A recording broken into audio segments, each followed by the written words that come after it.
An Omro man accused of killing his girlfriend and holding off deputies for an 8-hour standoff has been scheduled for a jury trial. This is a story Action 2 News has been following since March when this incident took place. 22-year-old Joseph Olvera is charged with first-degree intentional homicide and first-degree recklessly endangering safety. In a First Alert update, Jason Zimmerman was at today's plea hearing. He is live in the Fox Valley newsroom for us. Jason. Cami Olvera's attorney asking the judge today for more time to review all the evidence against his client. The victim's family was also in the courtroom, and while they didn't speak, some were still visibly shaken.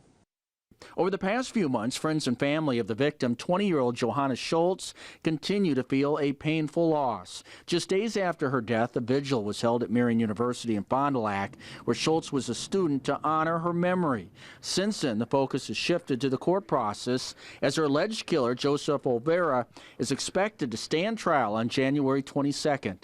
Trial order. The court will then set it for a final plea date. It's a story Action 2 News has continued to cover since Olvera was arrested on March 11th at his Omro apartment on the 500 block of Spruce Street.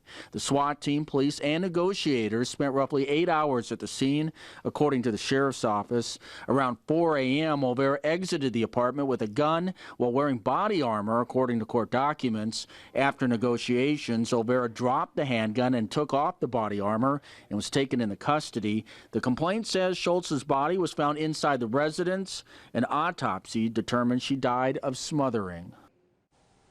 And Olvera is due back in court for further proceedings on November 16th.